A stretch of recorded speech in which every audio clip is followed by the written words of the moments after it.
പിതാവിൻ്റെയും പുത്രൻ്റെയും പരിശുദ്ധാത്മാവിൻ്റെയും നാമത്തിൽ ആമേൻ. ദിനഹാകാലത്തിൻ്റെ മൂന്നാമത്തെ ആഴ്ചയിലേക്ക്, മൂന്നാമത്തെ ഞായറാഴ്ചയിലേക്ക് നമ്മളിന്ന് പ്രാർത്ഥനാപൂർവ്വം പ്രവേശിക്കുന്നു. ഒന്നാം വായന നിയമാവർത്തന പുസ്തകം 31 അധ്യായം 1 മുതൽ 8 വരെ വാക്യങ്ങളാണ്. ഇന്നത്തെ എല്ലാ വായനകളും പൊതുവായി നമ്മളെ ഓർമ്മിപ്പിക്കുന്നത് ദൈവം സവിശേഷമാം വിധം തിരഞ്ഞെടുക്കുന്ന ആളുകൾ വഴി തുടരുന്ന ദൈവരാജ്യ ശുശ്രൂഷയെക്കുറിച്ചാണ്. ഒന്നാം വായന നിയമാവർത്തന പുസ്തകം 31 അധ്യായം 1 മുതൽ 8 വരെ വാക്യങ്ങൾ. മോശയുടെ പിൻഗാമിയായി ജോഷുവ തിരഞ്ഞെടുക്കപ്പെടുന്നതിനെക്കുറിച്ചാണ് അവിടെ നമ്മൾ വായിക്കുന്നത്. തൻ്റെ 120-ാമത്തെ വയസ്സിൽ മോശ തൻ്റെ അവസാന വാക്കുകൾ പറയുന്നതും ജനത്തെ അനുഗ്രഹിക്കുന്നതും ജോഷുവയെ തൻ്റെ പിൻഗാമിയായി തൻ്റെ ശുശ്രൂഷ തുടർന്നു കൊണ്ടുപോകുന്നതിനുള്ള ദൈവം നിയോഗിച്ച ആളായി പ്രഖ്യാപിക്കുന്നതുമാണ് ഈ ഭാഗത്ത് നമ്മൾ കാണുന്നത്. രണ്ടാം വായന യെശയ്യാ പ്രവാചകൻ്റെ പുസ്തകം 41 അധ്യായം 8 മുതൽ 16 വരെ വാക്യങ്ങൾ.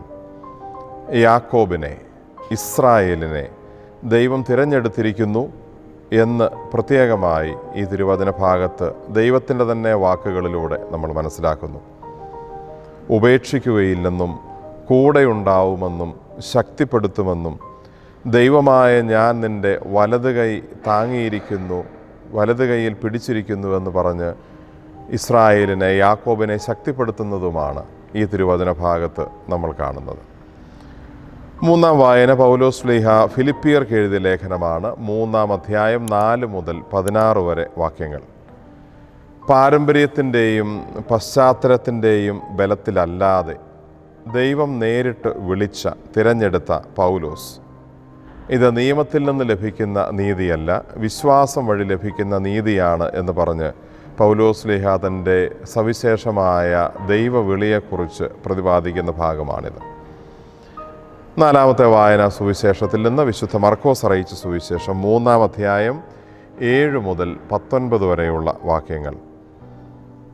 മർക്കോസിൻ്റെ സുവിശേഷത്തിലെ ആദ്യ 1, 2, 3 അധ്യായങ്ങളിൽ ഈശോ വിവിധങ്ങളായ സ്ഥലങ്ങളിലൂടെ സഞ്ചരിക്കുന്നതും സുവിശേഷം പ്രസംഗിക്കുന്നതും രോഗികളെ സുഖപ്പെടുത്തുന്നതും പിശാചുക്കളെ ബഹിഷ്കരിക്കുന്നതുമായ ഭാഗങ്ങൾ നമ്മൾ കാണുന്നു.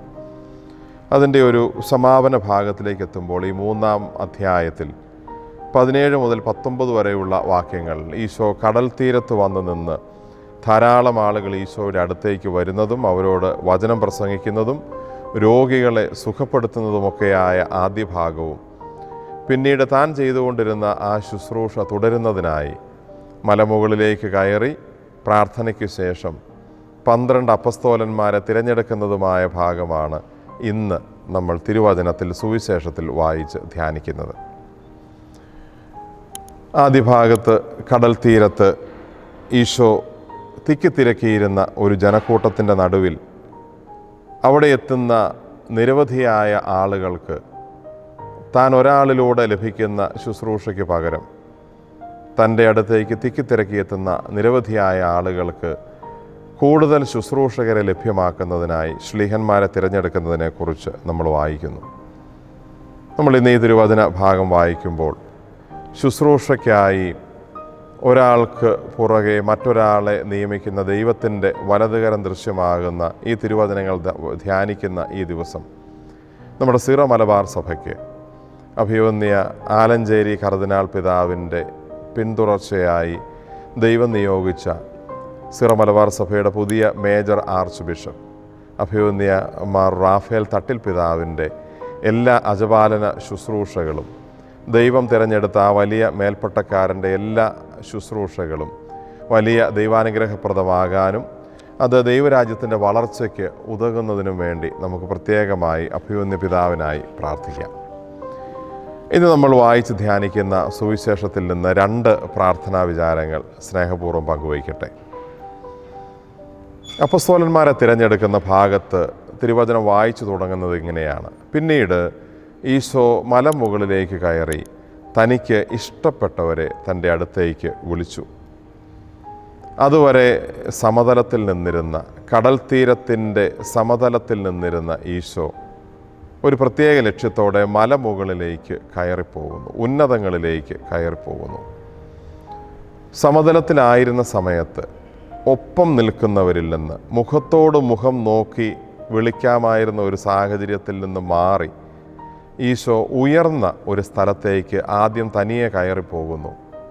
പിന്നീട് മറ്റ് സുവിശേഷങ്ങളിൽ, മത്തായിയുടെ സുവിശേഷത്തിൽ ഉൾപ്പെടെ പറയുന്നത് പോലെ ദീർഘസമയം, ഒരു രാത്രി മുഴുവൻ പ്രാർത്ഥിച്ചിട്ട് ഈശോ പിന്നീട് തൻ്റെ കൂടെ നടക്കാനുള്ള തൻ്റെ കൂട്ടുകാരെ, സ്നേഹിതരെ അപ്പസ്തോലന്മാർ എന്ന പേര് നൽകി വിളിക്കുന്നു. തിരഞ്ഞെടുക്കാനായി ഈശോ മലമുകളിലേക്ക് കയറിപ്പോകുന്നു. സമതലത്തിൽ നിന്ന് നേരെ നോക്കി, മുഖത്തോട് മുഖം നോക്കി കണ്ടെത്താമായിരുന്ന ആളുകളെ തിരഞ്ഞെടുക്കാവുന്ന ഒരു സാഹചര്യത്തിൽ നിന്ന് മലമുകളിലേക്ക് കയറി മുകളിൽ നിന്ന് താഴേക്ക് നോക്കുന്ന ഒരു മനസ്സോടെ, സ്വർഗത്തിൽ നിന്ന് ഭൂമിയിലേക്ക് നോക്കുന്ന ദൈവപിതാവിൻ്റെ കണ്ണുകളോടെ ഈശോ തൻ്റെ ശിഷ്യരെ, തൻ്റെ കൂടെ നടക്കാനുള്ളവരെ തിരഞ്ഞെടുക്കുന്നു. ദൈവപിതാവിനോട് പ്രാർത്ഥിക്കുകയായിരുന്നു ഈശോ അതിനു മുമ്പുള്ള സമയം അത്രയും. അതുകൊണ്ട് തന്നെ ഈശോ പിന്നീട് തനിക്കിഷ്ടമുള്ളവരെ അടുത്തേക്ക് വിളിച്ചു എന്ന് തിരുവചനം പറയുമ്പോഴും അത് ഈശോയുടെ മാനുഷികമായ രീതിയിലുള്ള ഒരു ഇഷ്ടത്തോടെയുള്ള വിളിയായിരുന്നില്ല. മറിച്ച് സ്വർഗത്തിലേക്ക് കയറി, മലമുകളിലേക്ക് കയറി, സ്വർഗ പിതാവിനോട് അടുത്തിരുന്ന് പിതാവിൻ്റെ മനസ്സ് മനസ്സിലാക്കി, പിതാവിൻ്റെ ഇഷ്ടം എന്താണെന്ന് മനസ്സിലാക്കി, ആ ഇഷ്ടം തൻ്റെ ഇഷ്ടമാക്കി മാറ്റി തനിക്ക് ഇഷ്ടമുള്ളവരെ ഈശോ അടുത്തേക്ക് വിളിക്കുന്നു. അത് മുകളിൽ നിന്ന് താഴേക്ക് നോക്കി പേരെടുത്ത് വിളിക്കുന്ന ദൈവപിതാവിൻ്റെ കണ്ണുകളോടെ വിളിക്കാൻ വേണ്ടി ഈശോ മലമുകളിലേക്ക് കയറിപ്പോകുന്നു. അവിടെ നിന്ന് താഴേക്ക് നോക്കി തൻ്റെ ശിഷ്യന്മാരെ വിളിച്ച് കൂടെ നിർത്തുന്നു. പ്രാർത്ഥനയുടെ മലയിൽ നിന്ന് തനിക്ക് ഇഷ്ടമുള്ളവരെ, ദൈവപിതാവ് തനിക്ക് വേണ്ടി കൂടെ നടക്കാൻ തീരുമാനിച്ചവരെ തൻ്റെ ഇഷ്ടമാക്കി ഈശോ 12 പേരെ തിരഞ്ഞെടുക്കുന്നു. അതുകൊണ്ട് തന്നെ നമ്മൾ മനസ്സിലാക്കുന്നു, ഈ 12 പേരും 12 സ്വഭാവമുള്ളവരാണ്. ചിലർ എടുത്തുചാട്ടക്കാരാണ്, ചിലർ തീവ്രവാദ സ്വഭാവമുള്ളവരാണ്, ഒറ്റിക്കൊടുക്കുന്ന മനസ്സുള്ളവരാണ്, സംശയിക്കുന്ന മനസ്സുള്ളവരാണ്, വളരെ പെട്ടെന്ന് കോപിക്കുകയും ആ രീതിയിൽ സംസാരിക്കുകയും ചെയ്യുന്ന ആളുകളാണ്. ഈശോയ്ക്ക് ഒരുപക്ഷെ ഏറ്റവും സേഫായ, തന്നോട് ചേർന്ന് നിൽക്കുന്ന, താൻ പറയുന്നത് എന്തും അനുസരിക്കുന്ന, ഒരു വാക്ക് പോലും എതിർത്ത് പറയില്ലാത്ത ആളുകളെ സമതലത്തിൽ നിന്ന് തിരഞ്ഞെടുക്കാമായിരുന്നു. പക്ഷേ ഈശോ അതിനായിട്ട് മുകളിലേക്ക് കയറി തിരഞ്ഞെടുക്കുന്നത് ദൈവപിതാവ് ഈശോയ്ക്ക് കൂടെ നടക്കാൻ കൊടുത്ത ആളുകളെയാണ്. സ്നേഹമുള്ളവരെ, നമുക്കും ജീവിതത്തിൽ ചില തിരഞ്ഞെടുപ്പുകൾ നടത്താനായി നമ്മൾ നമ്മുടെ മാനുഷികമായ കണ്ണുകൾ കൊണ്ട് നമ്മുടെ ഒപ്പം നിൽക്കുന്ന സാഹചര്യങ്ങളിൽ നിന്ന് തിരഞ്ഞെടുക്കുമ്പോൾ ചിലപ്പോൾ നമുക്ക് തെറ്റുപറ്റിയേക്കാം. ജീവിതത്തിൽ നിർണായകമായ തിരഞ്ഞെടുപ്പുകൾക്ക് മുമ്പ് ദൈവപിതാവിൻ്റെ സന്നിധിയിലേക്ക് പ്രാർത്ഥനയോടെ കയറിപ്പോകുമ്പോൾ, ദൈവത്തിൻ്റെ കണ്ണുകളോടെ പിന്നീട് തിരഞ്ഞെടുപ്പ് നടത്തുമ്പോൾ, നമ്മുടെ കൂടേക്ക് വരുന്നവരാര് തന്നെയായാലും, ഏത് സ്വഭാവമുള്ളവരായാലും അവരെ ദൈവത്തിൻ്റെ മനസ്സോടെ സ്വീകരിക്കാനും അവരിലൂടെ ലഭിക്കുന്ന കാര്യങ്ങൾ ദൈവഹിതം പ്രകാരം നടക്കുന്നതാണെന്ന് നമുക്ക് മനസ്സിലാക്കാനും സാധിക്കും. നമ്മുടെ ജീവിതത്തിൽ എടുക്കുന്ന തീരുമാനങ്ങളും മാനുഷികമായ സമതലങ്ങളിൽ നിൽക്കാതെ ദൈവപിതാവിൻ്റെ കണ്ണുകൾ ഉള്ള ഉയർച്ചയിൽ പ്രാർത്ഥനയുടെ മലയിൽ നിന്ന് തിരഞ്ഞെടുക്കാൻ സാധിക്കുമ്പോൾ അത് ദൈവേഷ്ടപ്രകാരമുള്ള തിരഞ്ഞെടുപ്പുകളായി മാറും. അത് നമുക്ക് ദൈവാനുഗ്രഹത്തിൻ്റെ അവസരങ്ങളായി മാറും.